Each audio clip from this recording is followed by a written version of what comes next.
자, 하늘은 어디 있습니까? 하늘은 어떻게 생겼을까요? 하늘의 정부의 수도는 어디입니까? 어떤 사람들이 그곳에서 살며 천사들은 거기서 무엇을 할까요? 이런 얘기들은 우리의 마음을 정말 익사이팅하게 만들기 충분한 얘기죠. 자, 우리는 그래서 하늘에 대해서 가장 자세히 기록한 책을 좀 들어가 보아야 되는 것입니다. 어떤 책이죠? 요한계시록입니다. 오늘 많은 사람들이 요한계시록은 덮은 책이고 위험한 책이라고 말하죠. 잘못 건드리면 큰 문제가 생긴다고 생각합니다. 무지에서 나온 이야기입니다. 요한계시록은요, 성경의 결론입니다. 가장 감격적인 소망이 요한계시록에 기록되어 있습니다. 자, 이제 대부분의 사람들이 보지 못했던 하늘의 모습을 우리가 살펴보려고 하는 것입니다.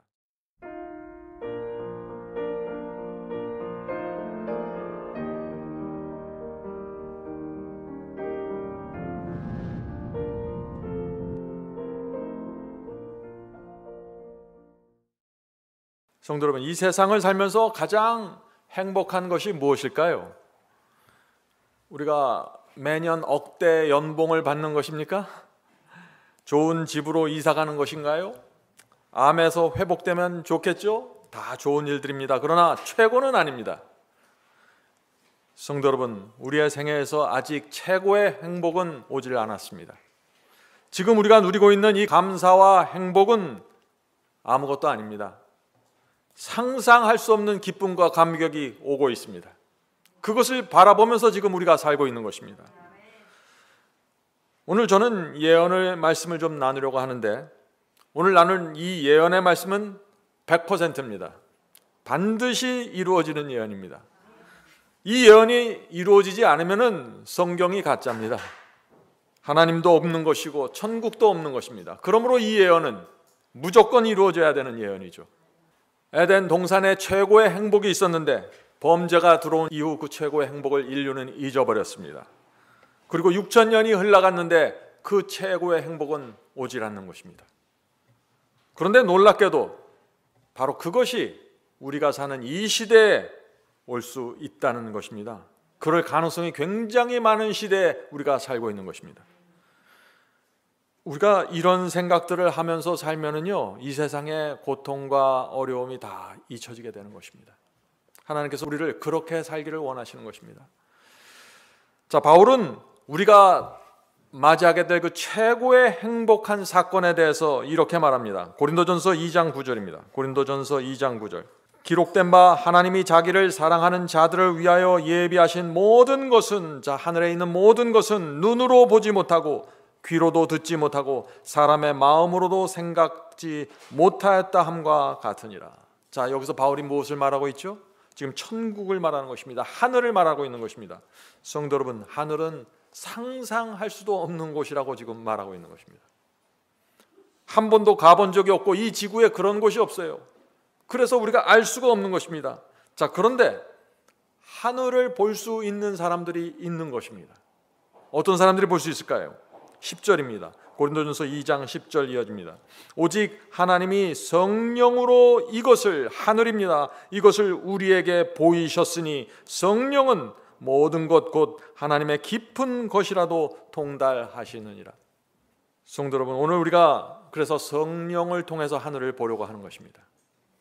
기도하는 마음으로 오늘 성령 충만함으로 하늘을 보게 되길 간절히 바랍니다. 자, 하늘은 어디 있습니까? 하늘은 어떻게 생겼을까요? 하늘의 정부의 수도는 어디입니까? 어떤 사람들이 그곳에서 살며 천사들은 거기서 무엇을 할까요? 이런 얘기들은 우리의 마음을 정말 익사이팅하게 만들기 충분한 얘기죠. 자, 우리는 그래서 하늘에 대해서 가장 자세히 기록한 책을 좀 들어가 보아야 되는 것입니다. 하늘에 대해서 가장 자세히 기록한 책, 어떤 책이죠?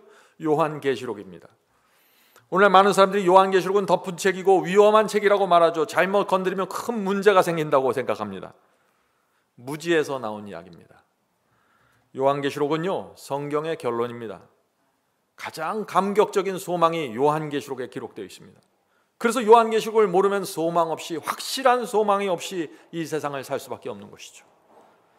자, 이제 지금부터 지금 이 세상 사람들이, 아니 그리스도인들이, 대부분의 사람들이 보지 못했던 하늘의 모습을 우리가 살펴보려고 하는 것입니다. 자, 요한계시록 21장 1절입니다. 요한계시록 21장 1절. 또 내가, 자, 요한이 설명하는 것입니다. 또 내가 새 하늘과 새 땅을 보니, 자, 자, 장차 우리가 살 것이 바로 여기입니다. 새 하늘과 새 땅입니다. 새 하늘과 새 땅을 보니 처음 하늘과 처음 땅이 없어졌고 바다도 다시 있지 않더라. 지금 우리가 보고 있는 것은 처음 하늘과 처음 땅입니다. 지금 우리가 보고 있는 이 모든 것들은 다 사라져 버릴 것입니다. 새 하늘과 새 땅이 영원히 존재하는 것입니다. 또 내가 보매 거룩한 성 새 예루살렘이 하나님께로부터 하늘에서 내려오니 그 예비한 것이 신부가 남편을 위하여 단장한 것 같더라. 하늘로부터 새 예루살렘 성이 이 땅으로 내려온다는 것입니다. 자, 그런데 그 모습이 어떻다고 했어요? 신부가 남편을 위하여 단장한 것 같이 아름답다고 했습니다. 이 사도 요한의 눈에는 이 남편을 위해서 단장한 신부가 제일 아름다웠던 것 같아요. 그래서 지금 이렇게 설명하는 것입니다. 자, 그런데 이 놀라운 것은 이 하나님께서 예루살렘 성에서 구원받는 성도들과 우리와 함께 영원히 산다는 것입니다. 자, 그 말씀을 읽어보겠습니다. 요한계시록 21장 3절 4절. 요한계시록 21장 3절 4절. 내가 들으니 보좌에서 큰 음성이 나서 가로되 하나님의 장막이 사람들과 함께 있으며 하나님이 저희와 함께 거하시리니. 성도 여러분, 생각해 보세요. 눈만 뜨면은 쳐다보면 항상 하나님이 그곳에 계신 것입니다. 그곳에 가서 만날 수 있고 대화할 수 있는 곳입니다. 그것이 하늘입니다. 저희는 하나님의 백성이 되고 하나님은 친히 저희와 함께 계셔서 모든 눈물을 그 눈에서 씻기심에 다시 사망이 없고 애통하는 것이나 곡하는 것이나 아픈 것이 다시 있지 아니하리니 처음 것들이 다 지나갔음이라. 성도 여러분, 이것이 우리가 들어가서 살게 하늘 새 예루살렘 성입니다. 하나님께서 우리의 눈물을 씻겨 주신다고 했습니다. 이 세상에 살면서 아팠던 일들, 고생했던 일들, 잘못된 가르침에 속아서 수년 동안 헛된 세월을 보냈던 일들, 모든 것들을 다 하나님께서 씻어 주신다는 것입니다. 자, 하나님께서 눈물을 한번 씻겨 주시면 그 다음날 또 눈물이 나올까요? 안 나오는 것입니다. 영원히 눈물이 그쳐진다는 것이죠. 사도 요한은 그래서 다시 사망이 없고 애통하니나 곡하는 것이 아픈 것이 다시 있지 아니하리고 처음 것들이 이 땅에 있었던 모든 것들이 다 지나가 버리겠다고 말하는 것입니다. 저는 이곳에 가기 원합니다. 여러분은 어떻습니까? 이것이 우리의 최고의 행복이 바로 여기에 있는 것입니다. 자, 그런데 이 하늘은 사도 요한만 본 것이 아니에요. 사도행전에도 또 하늘이 나옵니다. 사도행전 3장 20절 21절. 사도행전 3장 20절 21절. 주께서 너희를 위하여 예정하신 그리스도 곧 예수를 보내리니. 자, 예수를 보내신다는 것입니다. 재림입니다. 재림은 예정되어 있는 것입니다. 반드시 오시는 것이죠. 하나님이 영원 전부터 거룩한 선지자의 입을 의탁하여 말씀하신 바 만유를 회복하실 때까지는 하늘이 마땅히 그를 받아두리라. 하나님께서 만유 모든 것을 회복시키실 것입니다. 죽음과 질병의 상처가 남아있는 모든 것들을 다 회복시켜 주시는 것입니다. 그런데 언제 회복시켜 주신다고요? 예수께서 재림하실 때 완전하게 회복시키신다는 것입니다. 저와 여러분은 그때 완전한 새로운 몸을 받게 되는 것입니다. 그때 최고의 행복이 시작되는 것입니다. 어떤 분이 이런 질문을 했어요. 하늘에 가서 가장 불행한 날이 언제일까요? 그런 질문을 하더라고요. 하늘에 가서 가장 슬프고 불행한 날이 언제입니까? 하늘에 간 첫 번째 날입니다. 왜요? 두 번째 날, 세 번째 날 계속되면서 우리의 행복과 기쁨은 계속해서 커질 것이기 때문에 그렇습니다. 처음에 아담과 하와는 완전했습니다. 완전한 사랑, 완전한 행복을 누렸습니다. 예수께서 재림하실 때 바로 그것을 회복시켜 주시겠다는 것입니다. 처음에 하나님께서 태초에 이 세상을 출발시키셨던 그 모든 것을 그대로 다 회복시켜 주시겠다는 것입니다. 사탄이 잠시 죄를 통해서 무너뜨렸지만 모든 것은 그대로 회복이 된다는 것입니다. 이것이 우리의 소망입니다. 반드시 이런 곳에 가야겠죠. 근데 여러분들 왜 얼굴이 익사이팅 하지 않으세요? 피부로 느껴지지 않으시나요? 이것을 피부로 느껴야 그리스도인의 생활이 시작이 되는 것입니다. 하나님께서는 우리 이것을 보면서 신앙을 하라고 호소하시는 거예요.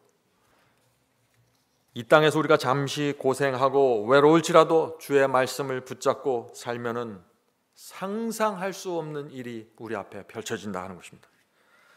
자, 성도 여러분, 우리가 정말 하늘을 보면은요, 우리가 하늘을 위해서 드리지 못할 것이 없다고 느끼게 될 것입니다. 하늘에 가면 이 땅에서 했던 고생과 아픔이 아무것도 아니라는 사실을 우리가 알게 될 것입니다. 만약 아담과 하와가 선악과를 따먹지 않았다면 이 지구에는 죄와 슬픔과 고통이 없었을 것입니다. 완전한 행복이 지금까지 유지됐을 것이죠. 그러나 그들이 사탄의 유혹에 넘어갔습니다. 하나님께서는 이 선악과를 따먹으면 정령 죽을 것이라고 경고하셨는데 사탄은 먹어도 된다고 유혹했던 것입니다. 아담과 하와는 이 두 말 중에서 누구의 말을 들을 것인가 결정해야 되는 것입니다. 성도 여러분, 항상 이슈는 이것입니다. 우리를 위해서 이 아름다운 지구와 영원한 행복을 회복시켜 주시겠다고 약속하시는 하나님께 순종할 것인가, 아니면 사탄의 유혹을 따라서 이 세상에서 잠시 즐거움을 누릴 것인가. 둘 중에 하나예요. 항상 우리는 날마다 이 이슈를 앞에 놓고 살아가게 되는 것입니다. 그래서 로마서 6장 16절에 바울이 이렇게 말하는 것입니다.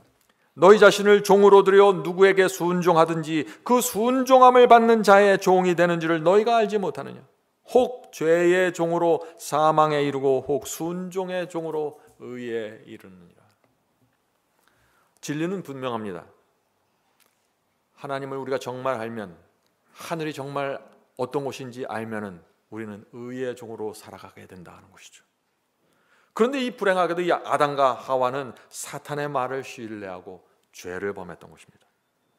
그래서 죄 때문에 하나님께서 그들에게 주셨던 모든 것들이 다 망가지게 되어버린 것입니다. 에덴 동산을 그들은 떠나야 했고 영원한 생명과 영원한 행복도 잃어버렸습니다. 하나님을 나누면서 날마다 대화했던 그 즐거움도 잃어버렸습니다. 슬픔과 고통과 죽음과 질병이 찾아오게 되었습니다. 사람들은 자꾸 싸우게 됐습니다. 아담과 하와의 그 두 아들 가인과 아벨도 싸웠죠. 죽음까지 생긴 것입니다. 아담과 하와는 그때부터 이제 더 이상 이 지구의 지배자가 되질 않았습니다. 전에는 아담과 하와가 지나가면 사자가 달려와서 그 앞에 무릎 꿇고 꼬리를 흔들었는데 이제 사자가 달려들기 시작하는 것입니다. 사자와 호랑이가 사람에게 덤비기 시작했고 심지어 눈에 보이지 않는 바이러스와 세균까지 인간의 몸에 달라붙어서 괴롭히는 것입니다. 죄의 결과입니다. 사람들은 전쟁을 일으키기 시작했고 그 전쟁에서 패배하면 평생 노예로 살게 되었습니다. 20세기가 들어오면서 과학이 발전하면서 많이 좋아지는 것 같죠? 그러나 인생은 여전히 고달픕니다. 눈만 뜨면 일어나서 일해야 됩니다. 일주일에 40시간 일하지 않으면 먹고 살기가 힘듭니다. 사람들은 너무나 힘들어서 결혼까지 고민합니다. 아기 낳기를 두려워합니다. 산다는 것이 큰 고통처럼 느끼는 세상이 되어버렸습니다. 성도 여러분, 그런데 우리에게 희망이 있는 것입니다. 하나님을 믿는 백성에게만 희망이 있는 것입니다. 하나님께서는 이 모든 것을 다시 내가 원래대로 회복시켜 주시겠다고 약속하신 것입니다. 그리스도인은 이 약속을 붙잡고 사는 사람들입니다. 하나님께서 한번 말씀하시면 그것은 믿을만 할까요? 그렇습니다. 한마디만 약속한 게 아니에요. 낙원을 다시 회복시켜 주시겠다는 이 약속을 성경 속에 수백 번 말씀하셨어요. 이 말씀을 믿지 못한다면 하나님을 믿는 사람이 아니죠. 하나님께서 그 약속을 지키기 위해서 당신의 아들까지 십자가에 매달아 죽이신 것입니다. 그 약속 지키시겠다고 그렇게 하신 것이에요. 성도 여러분, 우리가 하나님께서 이 세상을 완전히 에덴 동산으로 회복시켜 주신다는 이 말씀을 믿고 살아야 됩니다. 자, 이제 질문을 드립니다. 자, 구약시대 믿음의 조상들에게 하나님께서 약속하신 것과 모든 것을 회복시키고 하늘로 데려가겠다는 이 약속과 신약시대 우리에게 약속하신 것이 같을까요? 다를까요? 하나님께서 구약시대는 이런 약속을 하고 신약시대는 다른 약속을 한 것입니까? 아니면 항상 동일한 약속을 해오신 것입니까? 네, 항상 동일한 약속을 하신 것입니다. 자, 이제 오늘 우리가 그 문제를 좀 살펴보려고 하는 것입니다. 히브리서 11장 보겠습니다. 히브리서 11장 8절부터 10절. 믿음으로 아브라함은 부르심을 받았을 때 순종하여 장래 기업으로 받을 땅에 나갈새 갈 바를 알지 못하고 나갔으며. 하나님께서 우리의 생애 속에 그곳을 떠나라고 말씀하십니다. 아브라함에게도 그 말씀을 하신 것입니다. 아브라함은 갈 바를 알지 못했지만 하나님의 부르심을 받고 떠났다고 했습니다. 고향을 떠난 것입니다. 고향을 떠나는 것이 쉽나요? 고향은 안전한 곳입니다. 고향을 떠난다는 것은 자기를 보호해줄 친구나 가족, 친척이 없다는 것이죠. 위험한 것입니다. 언제 도적대가 나와서 강도질을 할지 모르는 것이죠. 그런데 아브라함은 떠난 것입니다. 성도 여러분, 우리가 하나님의 말씀대로 살기 위해서 내가 있던 장소를 떠나고 고향을 떠나고 편안함을 떠나고 내가 오래 다니던 정들었던 교회를 떠나는 것, 아브라함의 믿음을 따라가는 결정입니다. 그것을 이해하셔야 돼요. 갈 바를 알지 못하고 떠난 이 아브라함에게 하나님께서 약속을 주시는 것입니다. 무슨 약속을 주실까요? 9절 10절입니다. 9절 10절. 믿음으로 그는 낯선 나라에 머무는 것 같이 약속의 땅에 머물렀고 자기와 함께 동일한 약속의 상속자가 된 이삭과 야곱과 함께 장막들에 거하였으니. 자, 아브라함이 부르심을 받고 고향을 떠났을 때 그는 약속의 상속자가 되었죠. 자, 10절 보겠습니다. 이는 그가 기초들이 있는 한 성을 바랐기 때문이라. 자, 아브라함이 간절히 바라보고 기대했던 그 성이 무엇인가요? 그 성은 한 성인데 어떤 성입니까? 계속해서 읽어보죠. 그곳의 건축자와 만드신 분은 하나님이시라. 아브라함이 하나님께 약속을 받았습니까? 예, 한 성에 대한 약속을 받았습니다. 거기 들어가서 살 수 있다는 약속을 받은 것입니다. 근데 그 성은 누가 만들었다고요? 하나님께서 건축자이고 만드신 분이라고 했습니다. 자, 그렇다면 이 성은 어디에 있는 성일까요? 이 질문 중요한 질문입니다. 하늘에 있는 새 예루살렘입니다. 성도 여러분, 하나님께서 약속하신 이 성, 하늘 예루살렘 성이 틀림없습니다. 아브라함의 믿음은 어떤 믿음입니까? 주님의 말씀을 따라 고향을 떠나 외국 땅에서 이곳저곳 장막을 치면서 살면, 나그네처럼 살면은 하나님께서 약속하신 하늘 예루살렘 성에 들어갈 수 있다는 그 약속을 받는 믿음입니다. 그것이 아브라함의 믿음입니다. 그것을 위해서라면 고향도 떠나고 외국 땅에서 고생하면서 인생의 모든 시간을 보내도 좋다고 받아들이는 믿음입니다. 그것이 아브라함의 믿음입니다. 장차 하늘 예루살렘 성에 들어갈 수만 있다면 이 땅에서의 고생과 외로움과 나그네의 삶은 내가 감수하겠다고 결정하는 믿음입니다. 그것이 아브라함의 믿음입니다. 성도 여러분, 누구든지 이 믿음이 있으면 그 사람은 아브라함의 후손이고 약속을 이어받을 상속자가 되는 것입니다. 하늘 예루살렘 도성에 들어가는 것입니다. 단순합니다. 성경은 이 믿음을 소개하고 있는데 저와 여러분은 이 믿음을 원하시나요? 네, 우리는 이 믿음 속으로 들어가야 되는 것입니다. 히브리서 11장을 보면은요, 여러 명의 믿음의 조상들이 나옵니다. 아벨, 에녹, 노아, 아브라함, 이삭, 야곱, 요셉, 모세, 기생, 라합, 기드온, 바락, 삼손, 입다와 다윗과 사무엘 같은 조상들이 나오죠. 그들 모두 하나님께서 건축하신 이 하늘 예루살렘을 평생 바라보면서 살았던 사람들입니다. 그들은 아담의 죄 때문에 망가졌던 모든 것들이 다시 회복될 것을 바라보면서 산 것이죠. 자, 히브리서 11장 13절을 계속해서 보겠습니다. 이 사람들은, 자, 믿음의 조상들이죠. 이 사람들은 다 믿음을 따라 죽었으며, 자, 믿음대로 살다가 죽었다는 것입니다. 믿음을 따라 죽었으며 약속을 받지 못하시되. 많은 사람들이 이 말씀을 이해하지 못하는 것입니다. 아, 이 믿음의 조상들이 다 믿음을 따라 살았는데 왜 약속을 받지 못했는가?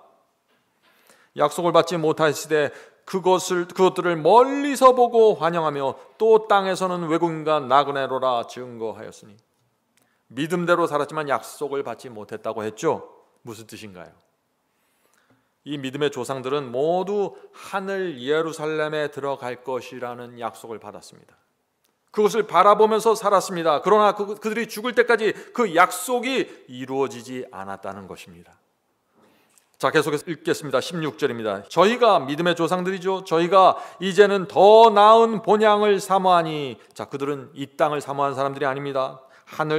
더 나은 하늘 본향을 사모했어요. 더 나은 본향을 사모하니 곧 하늘에 있는 것이라. 그러므로 하나님이 저희 하나님이라 일컬음 받으심을 부끄러워 아니하시고 저희를 위하여 한 성을 예비하셨느니라. 이 말씀이 무슨 뜻인가요? 하나님께서 예비하신 한 성이 어떤 성입니까? 유대인들이 만든 중동의 예루살렘인가요? 하나님께서 예비하신 하늘 예루살렘입니까? 자, 이 말씀을 잘 보세요. 하나님께서 믿음의 조상들을 보면서 부끄러워하지 않으셨다고 했습니다. 왜 부끄럽지 않으실까요? 하나님께서는 약속을 지킬 것이니까 그런 것입니다. 약속대로 그들을 위해서 한 성을 예비하시는 것입니다. 그 성이 어느 성이에요? 하늘 예루살렘 성 아닙니까? 그래서 믿음의 조상들은 이 땅에서 인정받는 일, 인기 끄는 일, 재산 이런 거에 관심 없이 살았다는 것입니다. 나그네처럼 말이죠. 이 땅에서 그냥 겉도는 외국인으로 살았다는 것입니다. 외국인이 뭐예요? 이 땅의 문화와 언어에 익숙하지 않다는 것이에요. 이 땅의 사람들이 살아가는 게 익숙하지 않다는 것입니다. 외국인입니다. 성도 여러분, 이 믿음의 조상들은 신약 성경이 없었어요. 요한계시록이 없었던 시대에 살았습니다. 그러나 이들은 새 하늘과 새 땅이 창조될 것을 알았고 하늘 예루살렘 성으로 들어갈 것을 알았던 사람들입니다. 그래서 구약 성경에 새 하늘과 새 땅 얘기가 나오고 예루살렘 얘기가 나온다는 것입니다. 자, 그 말씀 볼까요? 이사야서입니다. 이사야서 65장 17절 18절. 이사야서 65장 17절 18절. 보라, 내가 새 하늘과 새 땅을 창조하노니. 자, 계시록에 나오는 새 하늘과 새 땅이 지금 이사야서에 나오죠. 구약 시대에 이미 계시가 주어진 것입니다. 성도 여러분, 이것을 아셔야 돼요. 요한계시록에 나오는 말씀의 75% 이상은 구약 성경에서 가져온 것입니다. 그래서 구약 성경을 이해하지 못하면 요한계시록을 해석할 수가 없는 것이에요. 75% 이상은 이미 구약 시대 하나님의 놀라운 예언과 계시로 존재했던 것입니다.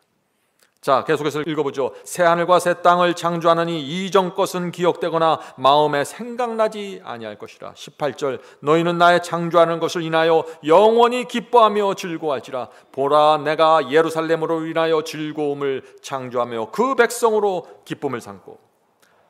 자, 성도 여러분, 요한계시록 21장에 새하늘과 새 땅의 창조 보았죠? 하늘 예루살렘 성이 나오는 것을 우리가 앞에서 보았죠? 그런데 이사야 65장에서도 지금 똑같은 장면이 반복되는 것입니다. 새하늘과 새 땅이 나오고 예루살렘 성이 또 나오는 것입니다. 앞에서 읽었던 것처럼 히브리서 11장 믿음의 조상들 모두 한 성을 바라보면서 죽었다고 했습니다. 그들은 장차 새하늘과 새 땅에서 하나님께서 직접 건축하실 하늘 예루살렘 성을 바라보면서 살았던 사람들입니다. 하나님께서는 믿음의 조상들에게 성을 분명히 약속했습니다. 그들 모두는 그러나 약속의 성취를 보지 못하고 죽었다고 했어요. 히브리서 11장 보겠습니다. 히브리서 11장 32, 39절. 내가 무슨 말을 더하리요? 기드온, 바락, 삼손, 입다와 다윗과 사무엘과 및 선지자들의 일을 말하려면 내게 시간이 부족하리로다. 이 사람들이 다 믿음으로 증거를 받았으나 약속을 받지 못하였으니. 이 말씀이 무슨 뜻입니까? 믿음의 조상들은 증거를 받았지만 약속을 받지 못했습니다. 믿음의 조상들은 모두 구원과 영생에 대한 구원의 증거를 다 받고 살았습니다. 그러나 하늘 예루살렘에 들어가는 그 약속의 성취는 이루지 못하고 죽었다는 것입니다. 그렇다면 그 약속이, 이 믿음의 조상들이 그렇게 기다리면서 바라봤던 그 성에 들어가는 그 약속은 언제 성취될까요? 그렇다면 예수께서 재림하실 때 성취되는 것입니다. 무덤에서 의인들이 부활할 것입니다. 그들은 공중에서 주님을 영접하여서 하늘로 올라가게 될 것입니다. 바로 그때 약속이 성취되는 것입니다. 그들은 하늘 예루살렘 성을 들어가게 되는 것입니다.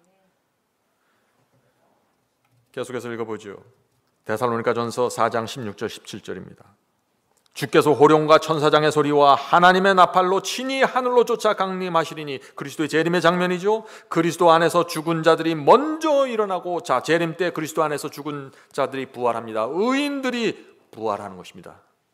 그 후에 우리 살아남은 자도 저희와 함께 구름 속으로 끌어올려. 예수께서 재림하실 때 살아서 주님의 재림을 맞이하는 그들도 죽은 의인들과 함께 살아서 같이 끌어올려서 공중에서 주를 영접하게 하시리니 그리하여 우리가 항상 주와 함께 있으리라. 자, 구원받은 성도들, 죽은 의인들이 주님과 항상 함께 있는 때는 언제인가요? 그리스도의 재림의 때입니다. 공중에서 주님을 영접했을 때입니다. 그때부터 이들은 영원히 그리스도와 함께 존재하게 되는 것입니다. 하늘 예루살렘에 들어가는 약속이 바로 그때 이루어지는 것입니다. 그래서 히브리서 11장에 나오는 많은 믿음의 노독들이 약속을 받지 못하고 죽었다고 한 것입니다. 믿음대로 살았지만 약속을 받지 못하고 죽었다. 한성을 바라보면서 말이죠. 성도 여러분, 이 땅은 우리가 살 곳이 아닙니다. 우리가 살 곳은 하늘입니다. 우리가 상상할 수 없는 흥분과 재미가 하늘에 있는 것입니다. 영원이라는 세월이 있는 것이죠. 자, 이사야서 11장 6절부터 9절은 다시 하늘을 이렇게 설명합니다. 보세요. 그때 이리가 어린 양과 함께 거하며 표범이 어린 염소와 함께 누우며 송아지와 어린 사자와 살찐 짐승이 함께 있어 어린 아이에게 끌려다니며. 어린 아이가 사자를 끌고 다니는 모습 보셨어요? 표범이 염소와 함께 누워서 장난치는 모습을 본 적이 있습니까? 하늘입니다. 하늘이 그런 곳입니다. 7절입니다. 암소와 곰이 함께 먹으며 그것들이 새끼와 함께 엎드려지며 사자가 소처럼 풀을 먹을 것이며. 여기 참 기가 막힌 얘기들이 나오죠. 하늘에 있는 모든 짐승들은 풀을 먹고 산다는 것이에요. 소처럼 말이죠. 서로 잡아먹지 않기 때문입니다. 하늘에는 피 흘리는 약육강식이 없다는 것이죠. 당연한 거 아니겠어요? 새하늘과 새 땅의 짐승들은 에덴 동산에서 하나님께서 창조하신 그대로 회복이 되는 것입니다. 에덴 동산에서 그러면 소들과 양들과 사자와 맹수들이 풀을 먹었을까요? 창세기 1장 보세요. 1장 30절입니다. 창세기 1장 30절에 하나님께서 짐승과 공중에 나는 새들을 창조하시고 이렇게 말하십니다. 또 땅의 모든 짐승과 공중의 모든 새와 생명이 있어 땅에 기는 모든 것들에게는 내가 모든 푸른 풀을 식물로 주노라 하시니 그대로 되니라. 성도 여러분, 하나님께서 이 땅을 창조하셨을 때 지구 전체는 채식주의였습니다. 그것을 하나님께서 다시 그대로 회복시켜 주시는 것입니다. 그것이 새하늘과 새 땅이에요. 성경은 분명합니다. 앞뒤가 정확하게 들어맞는 것입니다. 자, 이사야서 11장 8절 보겠습니다. 젖먹는 아이가 독사의 구멍에서 장난하며 젖된 어린아이가 독사의 굴에 손을 넣을 것이라. 자, 어떤 분들은 이런 말씀 어떻게 생각해요? 이거 보세요. 하늘에 가면 독사가 있습니다. 네? 그렇게 생각하시죠. 이게 그런 뜻이 아니에요. 이 땅에서는 이 땅에 구멍이 있으면 거기에 손을 넣기 어렵다는 것이에요. 왜냐하면 그 땅에 독사가 있어서 물면 죽으니까 말이죠. 그러나 하늘에는 젖먹는 아기라도 아무 구멍에다 손 넣을 수 있다는 얘기예요. 성경을 어떻게 그렇게 보는지는 저는 이해가 안 돼요. 왜 성경을 그렇게 해석하는지. 자, 9절 보겠습니다. 나의 거룩한 산 모든 곳에 해됨도 없고 상함도 없을 것이니 이는 물이 바다를 덮은 같이 여호와를 아는 지식이 세상에 충만할 것입니다. 하늘에 가야 여호와에 대한 지식이 충만해지는 것입니다. 이 땅에서는 자꾸 그래서 하나님의 말씀을 오해하는 일들이 생기는 것입니다. 인간의 수준에서, 인간의 본성 속에서 하늘을 바라보니까 전부 자기 같은 줄 알죠. 성도 여러분, 하늘은 안전한 곳입니다. 평화로운 곳입니다. 어디를 가든 해가 없습니다. 그것이 바로 우리가 살 곳입니다. 이 땅이 아닙니다. 더 이상 여기에 미련 두지 마세요. 하늘에 이런 평화와 행복과 아름다움이 있는데 왜 우리가 이 세상에서 땅을 쳐다보면서 두리번거리면서 살아야 돼요? 실망하고 낭망하고. 세상에 그것처럼 바보가 어디 있어요? 성도 여러분, 하나님께서 태초에 에덴 동산에 창조하셨던 모든 것을 그대로 회복시키는 것입니다. 그것이 새하늘과 새 땅이에요. 지금 여러분이 사는 곳이 아무리 좋아도, 아무리 만족할지라도, 아무리 안전하고 평화로울지라도 그곳과 비교하면 아무것도 아닙니다. 성도 여러분, 우리는 이 땅에서 외국인과 나그네로 살아야 하는 것입니다. 왜냐하면 이 땅에 볼 곳이 없습니다. 그렇게 사는 자들이 하늘 예루살렘 도성을 들어가게 되는 것입니다. 하나님께서 하늘을 예비해 두고 계신데 왜 우리가 그곳을 바라보지 않고 땅을 바라보면서 살아요? 일주일에 한 번씩 교회 나오는 분들 보면 어깨가 푹 처져 있어요. 그렇게 하지 말고 오늘 받았던 이 말씀을 일주일 내내 갖고 하늘을 보면서 사셔야 돼요. 그런 사람들이 좁은 길을 끝까지 가는 것입니다. 좁은 길은 힘들어 죽겠는데 이를 악물고 가는 길이 아니에요. 하늘을 바라보면서 기쁨이 충만해서 감사해서 가는 길입니다. 이제 여러분들은 오늘부터 눈을 돌려서 하늘을 바라보면서 사셔야 되는 것입니다. 만약 우리가 오늘 이 시간에 하늘을 바라보기 시작하면서 그렇게 산다면 우리의 남은 생애는 이 세상 사람처럼 살지 않게 될 것입니다. 자, 계속해서 하늘을 보죠. 이사야 33장 24절입니다. 이사야 33장 24절. 그 거민은, 자, 하늘 시민을 얘기하는 것이죠. 그 거민은 내가 병들었노라 하지 아니할 것이라. 이 말씀 얼마나 감사한 말씀이에요. 성도 여러분, 하늘에 가면 아무도 내가 아프다고 말하지 않을 것이에요. 아침에 일어나면 몸이 얼마나 뿌드득한지 모르겠어요. 여기저기 관절이 쑤시고 아픕니다, 저도. 그런데 거기에는 통증이 없다고요. 아침에 일어나도 괜찮습니다. 우울증도 없고 암도 없습니다. 완전한 면역 체계를 지닌 몸을 받기 때문이죠. 그런 사람들만 거기 사는 것입니다. 병원도 없고 의사도 없고 약국도 없습니다. 오늘날 은퇴자들이 가장 살기 원하는 곳을 얘기하면 무엇을 얘기하는지 아세요? 대부분 호수가 있고 산이 있고 병원이 있고 약국이 있어야 됩니다. 그렇게 얘기하죠. 저는 그런 곳에 가지 않겠습니다. 하나님께서 우리에게 약속하신 것은 병원과 약국이 필요 없기 때문이죠. 계속해서 보겠습니다. 하늘은 이런 곳입니다. 이사야서 35장 5절입니다.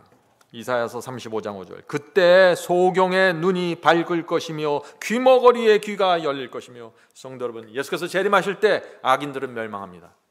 그런데 의인들에게는 모든 것이 회복된다는 것입니다.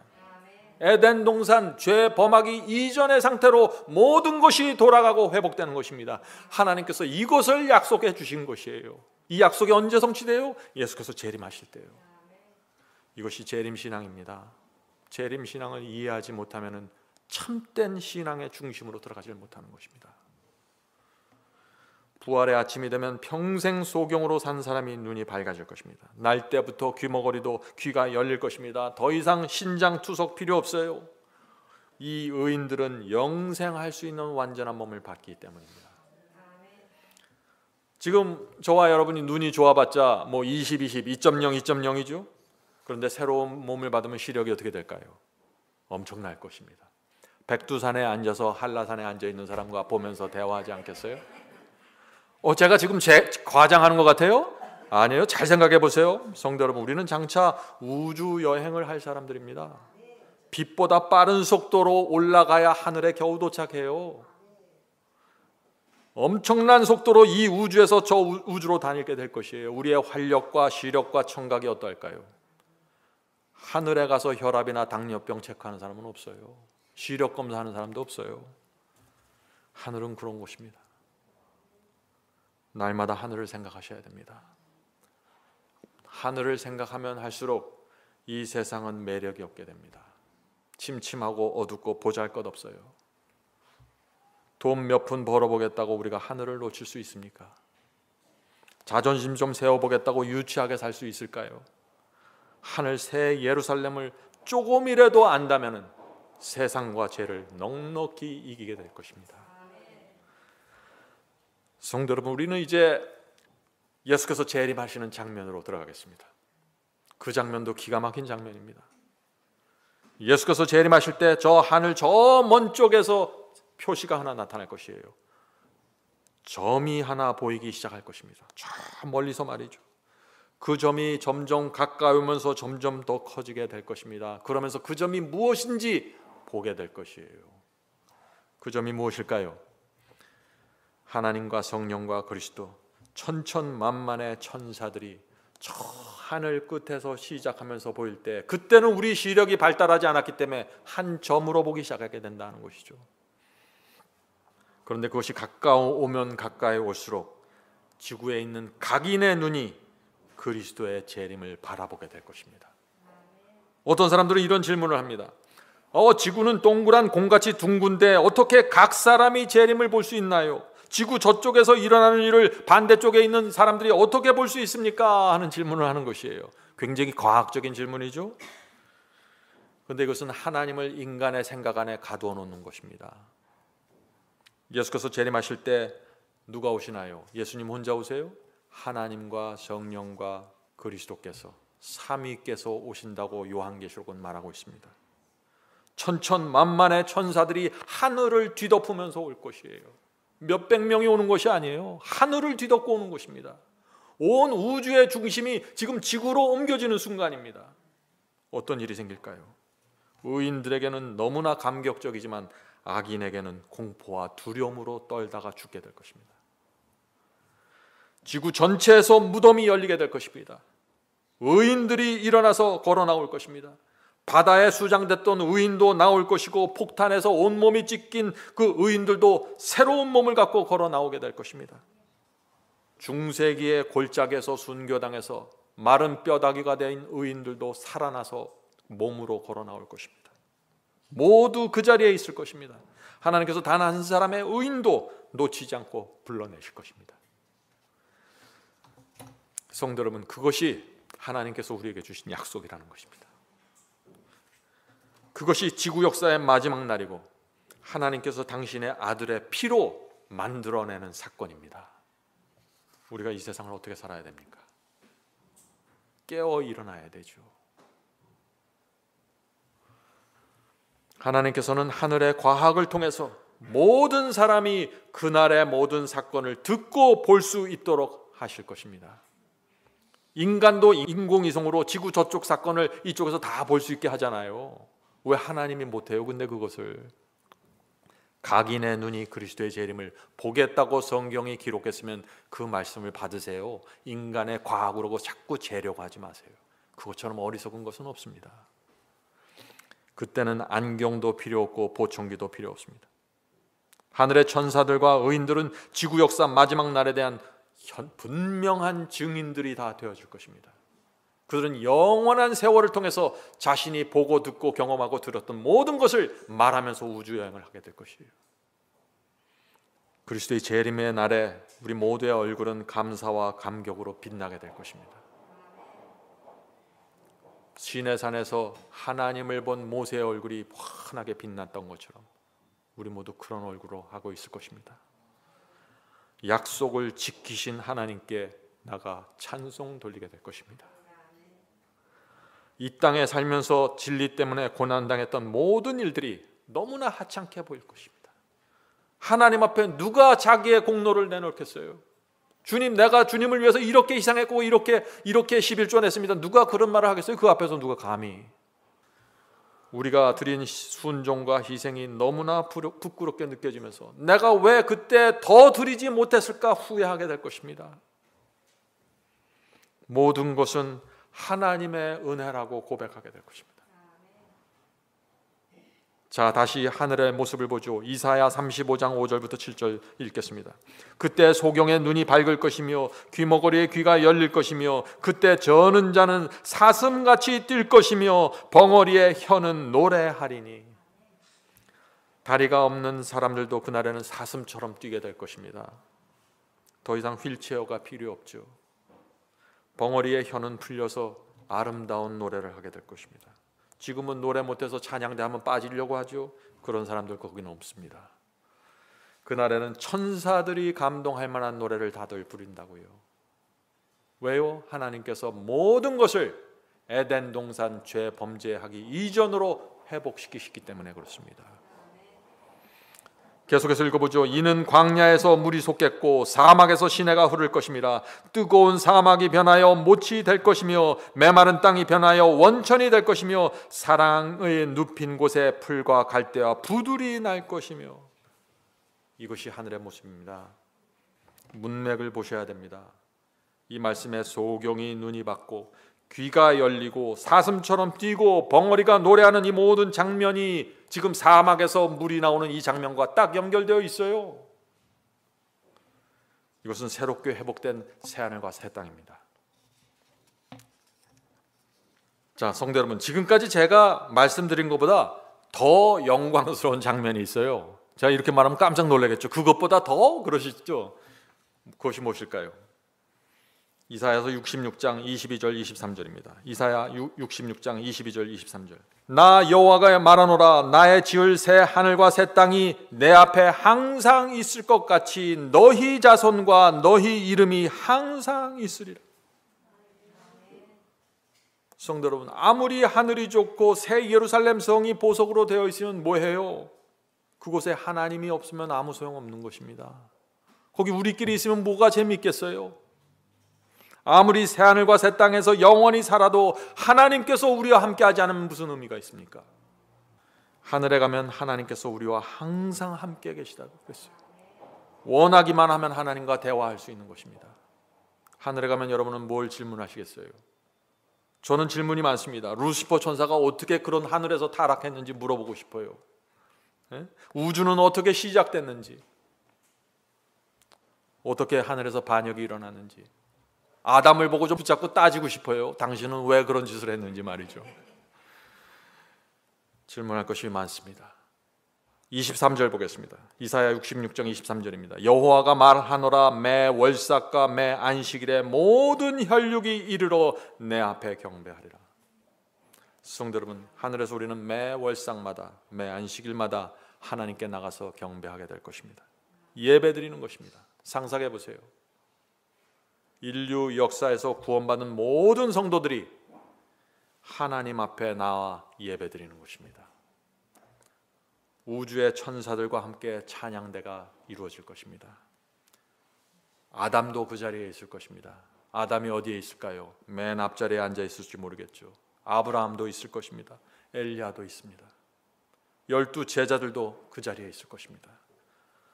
저와 여러분은 어디에 있을까요? 저는 저희 교인들과 함께 한 자리를 만들어서 같이 앉아 있고 싶습니다. 얼마나 좋을까요? 그 자리에 빠진 분들이 있으면 될까요? 안 되는 것입니다. 한 분도 빠지지 않게 되길 간절히 바라는 것입니다. 성도 여러분, 이것은 진짜입니다. 우리는 가짜를 바라보면서 사는 사람들이 아니에요. 성경이 말하는 그대로를 보면서 사셔야 돼요. 그래야 마음이 회복이 되는 것입니다. 오늘 설교는 우리의 세포 하나하나가 흥분이 돼서 들어야 되는 그런 설교 아닌가요? 익사이팅한 설교입니다. 우주 최고의 행복은 하늘 예루살렘 성에 들어가는 것입니다. 그것이 하나님께서 우리에게 약속하신 것이죠. 누구든지 믿기만 하면 주겠다는 것입니다. 그리스도인이 길이 좁다고 협착하다고 울어요? 울 수가 없는 것이죠. 진리에 순종하는 것이 어렵습니까? 그렇게 말할 수가 없는 것이에요. 하늘을 안다는 말이죠. 하나님께서 약속하신 하나를 알면은 우리는 전혀 새로운 세상을 살게 되는 것입니다. 그것이 뭐예요? 거듭남이에요. 그것이 거듭남이에요. 억지로 마음을 변화시키는 게 아니에요. 하늘을 알면 그냥 변화돼 버리는 거예요. 새 인생으로 들어가 버리는 것입니다. 거듭남은 하나님의 능력과 말씀으로 이루어지는 것입니다. 그래서 바울이 너희는 항상 기쁘고 범사에 감사하라고 말한 거예요. 그 이유를 아시겠죠? 이제 바울이 왜 그런 얘기를 했는지.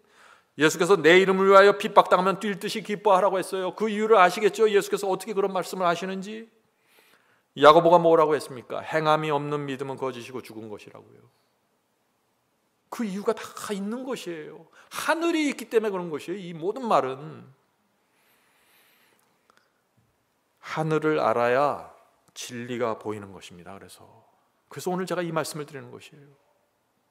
신앙은 철학이 아닙니다. 자기 훈련도 아니에요. 어떤 분들은 영생에 대해서 자꾸 의심하더라고요.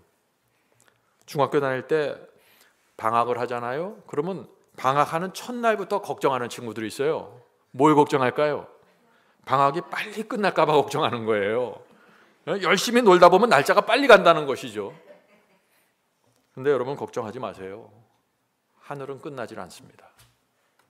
영원한 삶입니다. 끝이 없는 시간이에요. 어떤 목사님이 영혼을 이렇게 설명했는데 참 흥미있었어요. 그 참새 한 마리가 태평양 바닷물을 한 모금씩 입에 물고 미국 땅을 건너서 반대편 뉴욕 가서 대서양으로 한 방울씩 옮긴다고 합니다. 그 참새 한 마리가 이 태평양을 그런 식으로 해서 모두 입으로 날라서 대서양으로 옮기면은 거기에 걸리는 시간이 영원이라는 시간의 0.1초래요. 하나의 표현이죠. 영혼은 그렇다는 것입니다. 성도 여러분, 우리가 우주를 알려면 영원이라는 시간이 필요한 것입니다.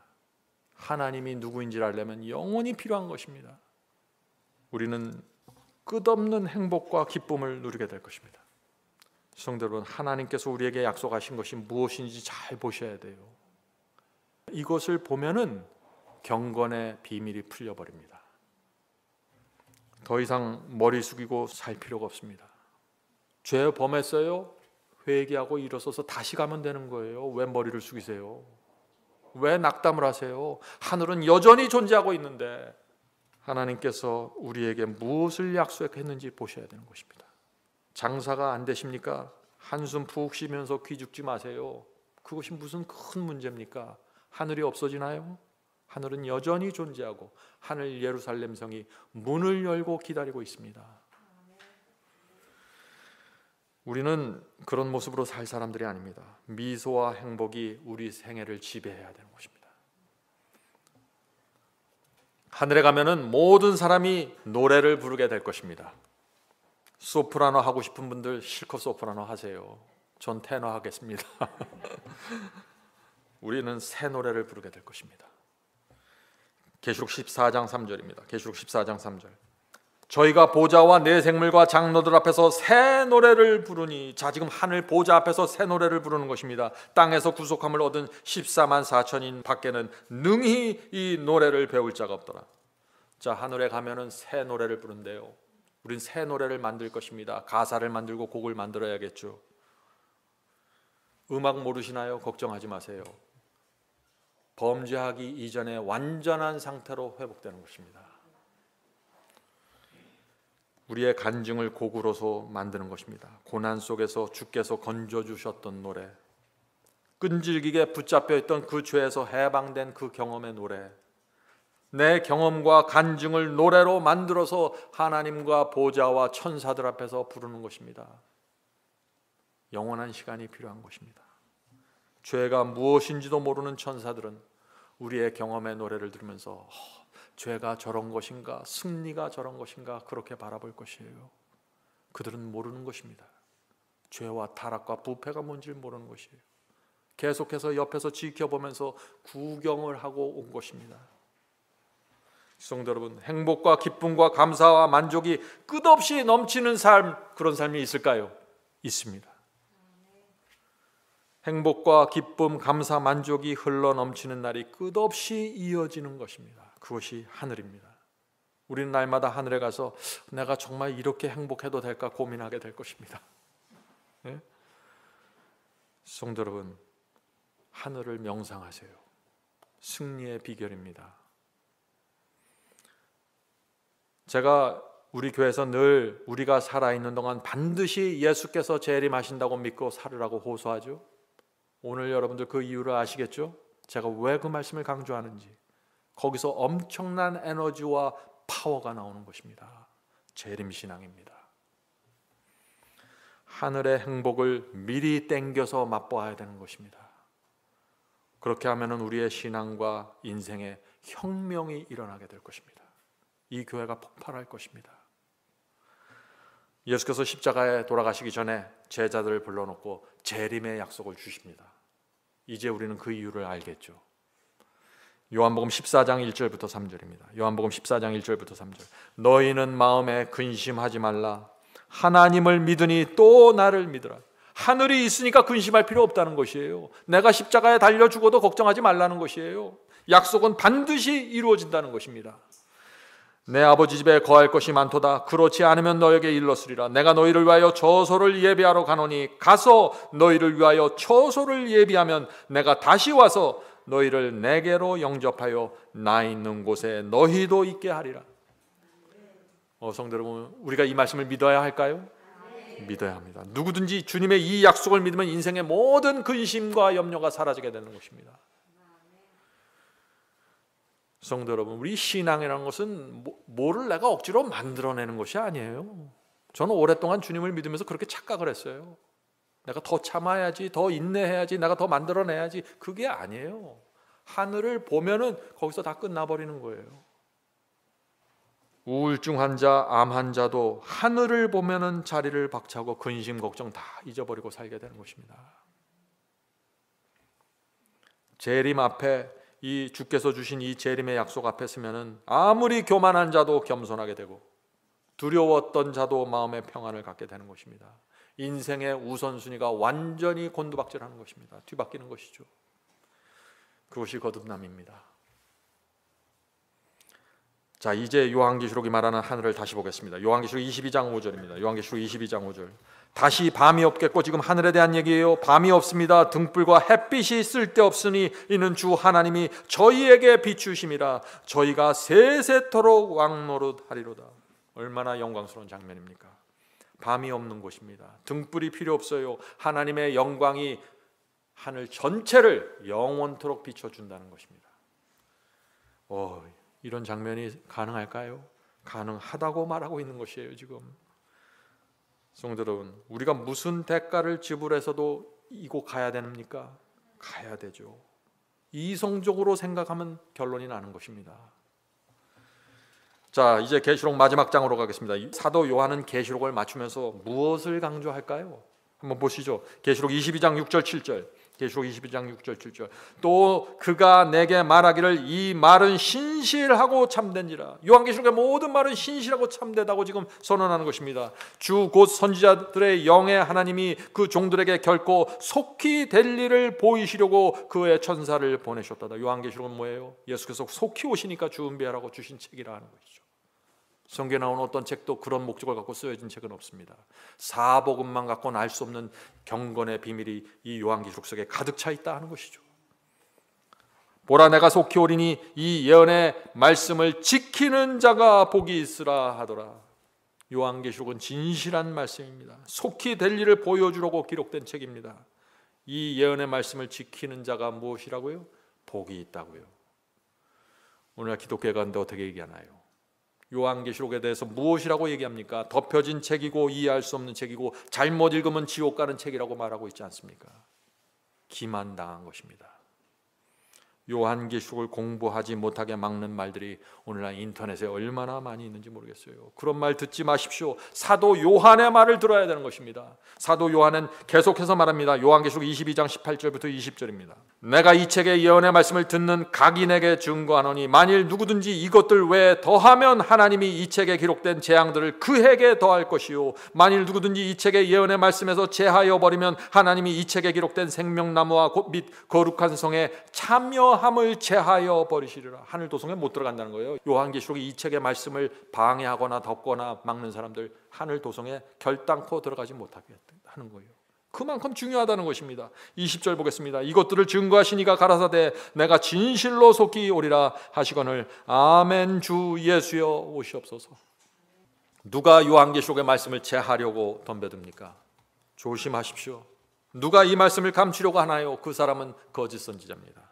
주께서 진실로 속히 오실 것입니다. 이 예언의 말씀을 붙잡고 지키는 자들 모든 혼돈과 기만으로부터 벗어나게 될 것입니다.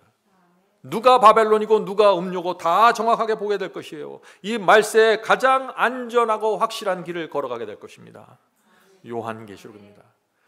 그래서 제가 늘 마지막 사명 바이블 칼리지에 와서 이 복음과 예언을 반드시 공부하라고 호소하는 것입니다. 자, 끝으로 예루살렘 성을 한 번 더 살펴보고 마치도록 하겠습니다. 요한계시록 21장 18절부터 21절입니다. 요한계시록 21장 18절부터 21절. 그 성곽은 자 하늘 예루살렘 성의 그 성곽을 말하는 것입니다. 그 성곽은 벽옥으로 쌓였고 그 성은 정금인데 자 예루살렘 성은 전부 보물이에요. 보물단지예요. 보물 덩어리입니다. 보세요. 맑은 유리 같더라. 그 성의 성곽의 기초석은 각색 보색으로 꾸몄으며 첫째 기초석은 벽옥이요 둘째는 남보석이요 셋째는 옥수요 넷째는 녹보석이요 다섯째는 홍만호요 여섯째는 홍보석이요 일곱째는 황옥이요 여덟째는 녹옥이요 아홉째는 담황옥이요 열째는 비치옥이요 열한째는 청옥이요 열두째는 자정이라. 그 12문은 12 진주니 문마다 한 진주요 성의 길은 맑은 유리 같은 정금이더라. 이 말씀 정말 상상이 되십니까? 예루살렘 성에 12대문이 있는데 12문이 있는데 그 각 문마다 하나의 진주로 만들어졌다고 하는 말이 눈에 들어옵니다. 12대문이 각각 하나의 통짜 진주입니다. 작은 거 붙여서 조립한 게 아니에요. 얼마나 웅장하고 아름다울까요? 하나님께서 이 12대문을 하늘 예루살렘 성문을 왜 통짜 진주로 만드셨을까요? 오래전에 저희 아내가 딸을 가졌는데 그때 제가 하늘 진주성에 대한 설교를 저희 부부가 들은 적이 있습니다. 그때 우리는 그 설교를 들으면서 우리 딸을 진주라고 집시다 그렇게 정했어요. 그래서 저희 딸 이름이 진주가 되었습니다. 진주는 아무 조개에서나 만들어지는 것이 아니라고 합니다. 특별한 조개에서만 진주가 만들어지죠. 진주가 동그라면 동그럴수록 크면 클수록 가치가 올라가는 것입니다. 자, 그런데 이 진주가 특별한 것은 뭐냐면 고통에서 시작된다는 것입니다. 여러분들 이 이야기를 아실 것입니다. 조개살 속으로 작은 돌이나 벌레가 들어갈 때 그때 진주가 시작되는 것입니다. 왜 진주가 시작될까요? 조개살 속에 이물질 딱딱한 것 날카로운 것이 들어가면 얼마나 불편하겠어요? 그러니까 우리 손톱 밑에 조그만 모래가 끼면 얼마나 불편하고 아파요. 똑같은 것이에요. 이 조개는 그 이물질, 단단한 이물질 때문에 고통을 제거하기 원하는 것입니다. 그래서 자기도 모르게 스스로 특별한 화학물질을 이 조개가 뿜어내기 시작하는 것입니다. 그러면 어떻게 될까요? 화학물질이 이물질을 감싸게 되는 것이죠. 이 액체로 된 화학물질이 이물질을 감싸고 감싸면은 그게 굳어지면 그게 뭐예요? 그게 진주가 되는 것이에요. 그래서 고통이 크면 클수록 화학물질은 많이 흘러나오게 되고 그렇게 되면 진주는 점점 더 크고 점점 더 아름답게 되는 것입니다. 성도 여러분, 우리 마음에 이물질이 들어오면 고통스럽습니까? 고통스럽습니다. 누가 나를 무시하고 건드리면 가시처럼 박혀서 괴롭습니다. 누가 불화살을 쏘고 그것이 마음에 박히면 어떻게 해요? 타들어가는 고통을 느끼죠. 모든 사람 마찬가지일 겁니다. 교만한 말과 냉정한 눈길이 내 가슴에 박히면 어떻게 돼요? 아파서 잠이 오질 않습니다. 어떻게 해야 될까요? 그 사람과 만나서 한번 삼자 대면하면서 한번 멱살 잡고 한번 싸워봐야 될까요? 그렇게 하면은 진주가 안 생긴다는 것이에요. 그렇게 하면은 어떻게 해야 될까요? 조용히 기도하고 주님께 이 모든 고통을 드려야 된다는 것입니다. 하나님께서 허락하신 이 고난과 고통 주께서 아시니 책임져 주십시오. 그렇게 기도할 때 성령께서 은혜의 화학물질을 우리의 마음속에서 뿌려주시는 것입니다. 아픈 상처에 뿌려주시는 것이에요. 그것이 내 속에 박힌 가시를 감싸고 감싸는 것입니다. 기도 한 번에서 그것이 다 감싸지는 게 아니에요. 어떤 것은 한 번에 끝나지만 어떤 것은 여러 번 화학물질이 나와 줘야 돼요. 고통이 사라질 때까지 기도하고 감싸고 기도하고 감싸야 되는 것입니다. 이것이 뭐예요? 이것이 성화입니다. 그렇게 되면은 날카로운 것이 어떻게 돼요? 점점점 둥글둥글하게 되는 것이죠.